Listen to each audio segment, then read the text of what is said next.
Video में बात करने वाले हैं सीजन 6 की चैंपियंस बेंगलुरु बुल्स के बारे में।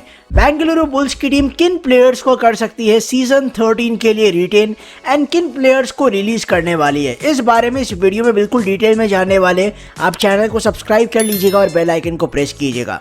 मैंने रिटेंशन के कुछ टीम्स पे ऑलरेडी वीडियो बनाना स्टार्ट कर दिया है, तो मैंने प्लेलिस्ट भी बना के रखा है। आप प्लेलिस्ट को जाके एक्सेस कर सकते हो, वहाँ पे आपको उन टीम्स का वीडियो देखने को मिलेगा। इस वीडियो में हम बात करेंगे बेंगलुरु बुल्स के बारे में। बुल्स की बात करते हैं तो लास्ट सीजन ये टीम ने ऑक्शन में बहुत सारे नए प्लेयर्स को खरीदा था, बड़े बड़े प्लेयर्स को उन्होंने ऑक्शन में भेज दिया था।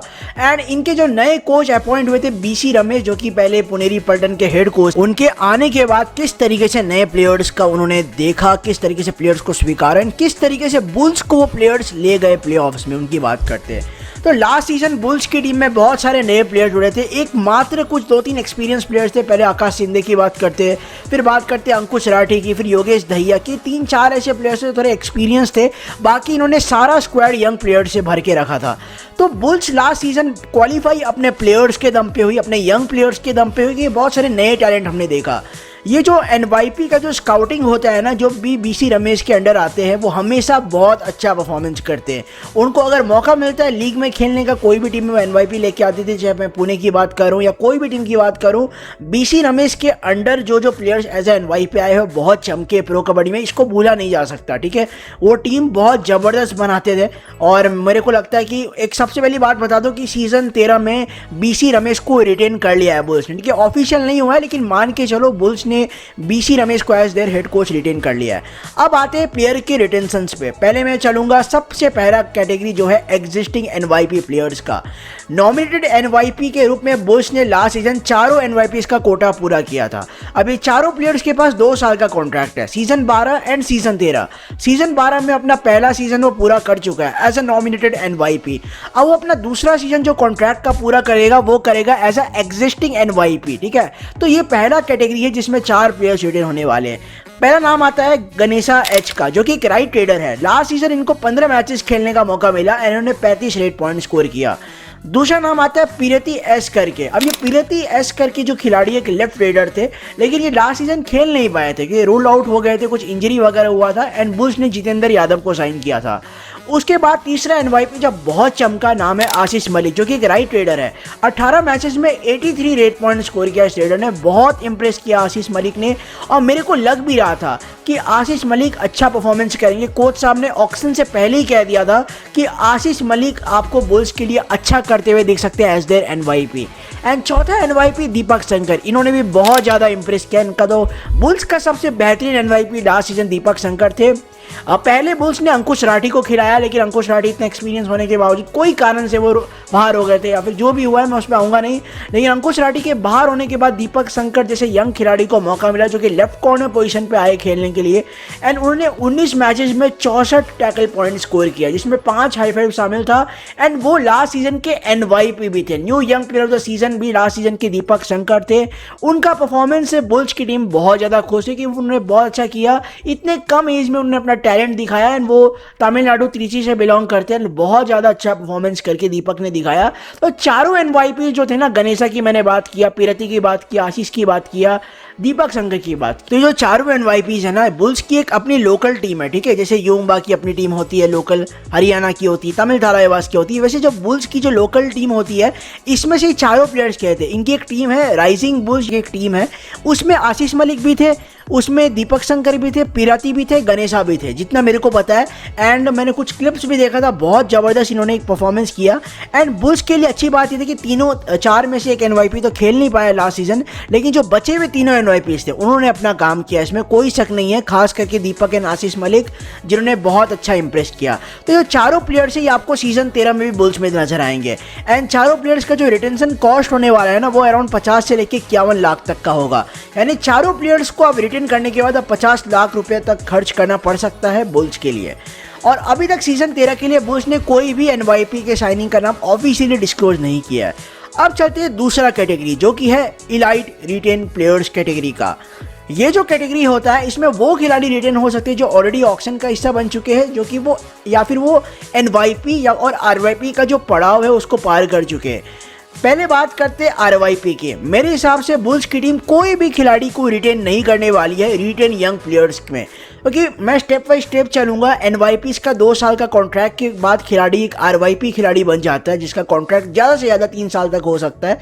लेकिन ये जो फ्रेंचाइज है ये कोई भी खिलाड़ी को मेरे अकॉर्डिंग RYP कैटेगरी में रिटेन नहीं करने वाली है। अब चलते हैं इलाइट रिटेन प्लेयर्स में। जो भी खिलाड़ी है जिसने 5 साल लगातार उस फ्रेंचाइज को दिया है, रिटेन हो रहा है वो, या फिर वो खिलाड़ी ऑक्शन का हिस्सा बन चुका है पहले भी, एंड अब वो प्लेयर रिटेन होना चाहता है, तो ऑटोमेटिकली इस कैटेगरी में आ जाएगा। तो बुल्स की टीम सबसे पहले रिटेंशन करने वाली है अलीरेजा मिर्जाइन की, ठीक है। हर टीम में आप मिनिमम 2 या फिर मैक्सिमम 4 ओवरसीज प्लेयर्स को रख सकते हैं। एंड बुल्स की टीम की तरफ से लास्ट सीजन के बेस्ट रेडर है अलीरेजा मिर्जाइन। अलीरेजा मिर्जाइन ने 20 मैचेस में 197 पॉइंट स्कोर किया विद 13 सुपर टेंस। ये परफॉर्मेंस बहुत ज़्यादा अच्छा था। एंड बुल्स ने लास्ट सीजन उनको बहुत कम पैसे में खरीदा, 13 लाख का बेस प्राइस था उनका, एंड वो कैटेगरी सी में सोल्ड हो गए 14 लाख के प्राइस में, एंड बुल्स ने उन पर भरोसा दिखाया। अलीरेजा मिर्जाइन ऑलरेडी यूमा के सेटअप पे रह चुके थे लेकिन उनको मौका नहीं दिया। लेकिन बुल्स के कोच जो थे BC रमेश, उन्होंने स्टार्टिंग से इन पे भरोसा दिखाया एंड वो उस पर खड़ा भी उतरे। 20 मैचेस में 197 रेट पॉइंट स्कोर किया, 13 सुपर 10। ये परफॉर्मेंस बहुत ही ज़्यादा शानदार था और इस बार अगर उनको रिटेन करना है तो उनके पिछले कीमत से 10-15% बढ़ा के देना पड़ेगा, ये पहली बात है। और दूसरा बात है कैटेगरी, किस कैटेगरी में ये आएंगे। ऑक्शन में तो ये कैटेगरी सी में आए थे, लेकिन इस बार ये आने वाले हैं कैटेगरी ए में। अगर इस तरह का परफॉर्मेंस कोई खिलाड़ी शो करता है तो ऑब्वियसली वो कैटेगरी ए में आएगा। एंड अगर अलीरेजा को आप रिटेन भी करोगे ना तो मिनिमम से मिनिमम 30 लाख तो देना ही पड़ेगा। कैटेगरी ए का प्राइस ही 30 लाख होता है। एंड बुल्स एक फॉरेन खिलाड़ी को अच्छे अमाउंट में रिटेन करना चाहती है, तो मेरे हिसाब से 50 से 60 लाख के अंडर कोई भी प्राइस में अलीरेजा आपको रिटेन होते हुए नजर आ जाएंगे।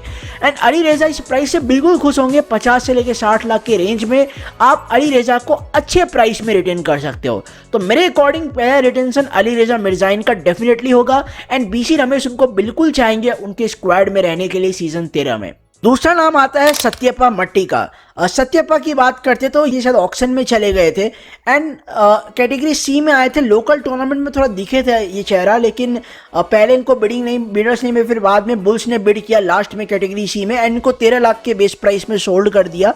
एंड अगर आप इनको रिटेन करना चाहते हो तो इनकी कीमत से 10-15% बढ़ा के देना पड़ेगा। एंड लास्ट सीजन इन्होंने 18 मैचेस में 24 टैकल पॉइंट स्कोर किया। अब एक और चीज़ बता दूं, ये जो 18 मैचेस है इसमें सब्स्टिट्यूट के मैचेस भी काउंट होते हैं, तो आप समझ लो इन्होंने बहुत कम मैच खेला क्योंकि इन्होंने कवर्स में ऑलरेडी डुओ को सेट कर रखा था। लेकिन मेरे हिसाब से सत्यप्पा मट्टी को रिटेन किया जा सकता है। एंड अगर आप 13 लाख का 10-15% बढ़ा भी दो या कुछ और इंक्रीमेंट भी कर लो तो 15-16 लाख में आप आराम से इनको रिटेन कर सकते हो। तो बुल्स की टीम चाहेगी कि सत्यप्पा को भी रखे, लोकल प्लेयर्स को भी रखना बहुत जरूरी है एंड सत्यप्पा वो आपके लिए काम कर सकते हैं। तीसरा नाम आता है शुभम बिटाके का। शुभम बिटाके, अगर प्रोनाउंसिएशन इधर उधर हो रहा है तो मैं आपको नाम से जानो। लास्ट सीजन बुल्स ने, जब बुल्स ऑल आउट होने वाली थी कोई मैच में, तो शुभम बीता, आई थिंक पटना के साथ मैच था वो, एंड शुभम बिटाके लास्ट रेड करने आए थे। एक ही रेड में 7 पॉइंट्स इन्होंने स्कोर करके दिखा दिया, जिसमें से कमाल ही कर दिया था। ठीक है, प्रदीप नरवाल का याद आ गया था एक समय, लेकिन प्रदीप नरवाल का वो जो 8 पॉइंट वाला रेड है उसे कोई भी ब्रेक नहीं कर सकता। लेकिन एक नया खिलाड़ी होने के बाद, एक प्रेजेंस रखने के बाद, पहले बार मैच में उतरने के बाद उन्होंने अपनी टीम को ऑल आउट के खतरे से बचाया एंड एक ही रेड में 7 पॉइंट स्कोर किया, 7 टच पॉइंट स्कोर किया। ये बहुत बड़ी बात है। एंड मैं ये नहीं कह रहा हूँ कि एक रेड से खिलाड़ी को जज किया जाएगा, लेकिन इन्होंने लोकल टूर्नामेंट में भी अच्छा परफॉर्मेंस किया है। तो शुभम बिटाके को बिल्कुल रिटेन करना चाहेगी बुल्स की टीम। तो बुल्स के मेरे अकॉर्डिंग 3 रिटेंशंस करेगी इलाइट में। पहला नाम तो अलीरेजा मिर्जाइन है, कंफर्म बुल्स उनको नहीं छोड़ने वाली है। सत्यप्पा मट्टी एंड साथ में शुभम भी आपको रिटेन होते हुए नजर आ सकते हैं। अब बात करते हैं बिग रिलीज के बारे में, जो कि होने वाला है योगेश दहिया का। योगेश दहिया को लास्ट सीजन 1 करोड़ से ऊपर में खरीदा गया था। मेरे को नहीं लगता कि कोई भी हाल में बुल्स उनको रिटेन करेगी। पहले इन्होंने कैप्टनसी में बहुत चेंजेस किया, आकाश शिंदे को बनाया, उसके बाद जो चेंज, अंकुश को बनाया, फिर आकाश शिंदे को बनाया। आकाश शिंदे चल नहीं पाए तो वो भी ऑक्शन में ही जाएंगे। आकाश शिंदे ऑक्शन में जाने वाले, कंफर्म बता देता हूँ। उसके अलावा आपको योगेश दहिया भी ऑक्शन में देखने को मिलेंगे। प्राइस बहुत ज़्यादा था एंड ज़्यादा दोगे तो नहीं अफोर्ड कर पाएगी बुल्स। अंकुश राठी आपको ऑक्शन में देखने को मिलेंगे। बुल्स ने उनको बीच में ही छोड़ दिया था मिड सीजन में। मिड सीजन भी क्या कहूँ, वो तो खेल ही नहीं पाया ज़्यादा मैच। ठीक है, और उसके बाद उनको बेंच वगैरह भी किया, बाहर कर दिया, तो वो अलग बात है। तो अंकुश राठी हो गए, आकाश हो गए, जितेंद्र यादव हो गए, संजय धुल एक बड़ा नाम और है। संजय धुल का मैं बात कर रहा हूँ, बहुत लोग पूछेंगे कि संजय धुल ने तो डिसेंट परफॉर्मेंस किया, उनको क्यों ऑक्शन में भेजो। अब देखो इसके पीछे कुछ लॉजिक हो सकता है। मैं जितना बीसी रमेश के स्ट्रेटेजी को जानता हूँ, संजय धोल थोड़ा कंसिस्टेंट नहीं बन पाए जिस तरीके से वो हरियाणा में खेलते, उनके पास कोई ऑप्शन नहीं था, वरना हरियाणा उनको रिटेन करते ही कोई भी हाल में। लेकिन लास्ट सीजन संजय धोल का थोड़ा कॉन्फिडेंस मेरे को डाउन लगा। हो सकता है कि ऑक्शन में अगर वो कम प्राइस में मिल जाए, बुल्स उन पे एफबीएम दिखा दे। Same case with Yogesh Dahiya. Yogesh Dahiya अगर आपको करोड़ में थोड़ा कम में, मतलब 80-90 में सोल्ड हो जाते हैं, या 70 से लेकर 90 लाख में सोल्ड हो जाते हैं, तो बुल्स उन पे अपना एफबीएम बिल्कुल दिखा सकती है।